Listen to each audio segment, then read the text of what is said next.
Metro rail এগুলা নিয়ে একটা ভিডিও বানাইতে হইব। এ কথা বলে আমারে বলতে যে তোলাই ভাইয়া কিছু টাকা পাঠাইতেছি, তো হে তো যেটা বলে আমরা তো ভয় পাই। আমি কিন্তু হেরে বাঘের মতো ডরাই। আমি না, আমাদের টিমের সবাই তার বাঘের মতো ডরায়, কারণ মানে সে অন্যরকম মানুষ ভাই। সে ক্যামেরার ভিতরে একরকম, কিন্তু ক্যামেরার বাইরে খুব ডেঞ্জারাস একটা লোক।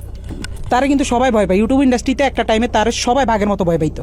সবাই রে তার অফিসে ডাকাইতেছে, যারা আমরা টিমের যারা মানে ছাত্র আন্দোলনের সময় তার বিপক্ষে চলে গেছিলাম। তার বেল্টের বাড়ি আমার তো বেশি কেউ খায়নি।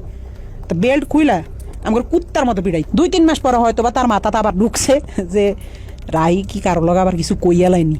হ্যাঁ, রাইরে আবার একটু দমক দিতে হইব। কেমনে বড় একটা নেতার সামনে হয়তো ফোন টোন দিলে আমি একটু ডরাই যাই। আমি তো ডরাইলে আসলে আমি কিন্তু ভয় পাই।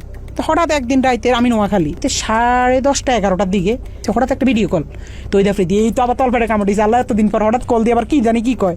হঠাৎ ফোন দিয়ে কয়, শুন তোর লগে একজনের সাথে একটু কথা বলাই দিবে, বুঝছস রাহি? পর আমি কই, জি ভাইয়া, কোনো সমস্যা নেই, বলেন। পরের দিন দেখলাম হঠাৎ করে বিপিনুর ভাইয়ের সাথে আমার কথা বলাই দিছে ভিডিও কলে। আমার কইতেছে একজনের সাথে তোর কথা বলাই দিব, সে কিন্তু নেক্সট বাংলাদেশের অনেক বড় মাপের একজন কেউ হবে, প্রধানমন্ত্রী বা মানে ভালো একটা পদে যাবে। তো পরে দিই আফ্রিদি ভাইকে বুঝছি তো তোর ভাইয়ের অবস্থানটা? আমি কি, জি ভাইয়া বুঝছি।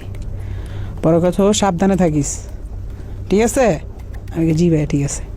শুধু বুঝাইছে যে তার লগে বিশাল বড় বড় হাত আছে, এই জন্য সে দেশে খুব রিল্যাক্স আছে, মানে বুঝাইছে এটা। 5 আগস্টের পরে 2-3 মাস সে আসে নাই। তখন আলহামদুলিল্লাহ বলছিলাম যে আল্লাহ সে না আসুক, সে তার মতো থাকুক, আমরা আমাদের মতো থাকি।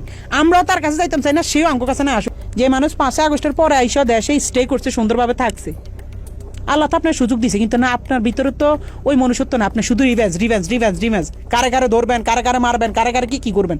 আপনার মনের মধ্যে শুধু এইসব হারামি। আল্লাহ কি আমরা ছাড় দিব? এসব কারণে তো আল্লাহ মানে ছাড়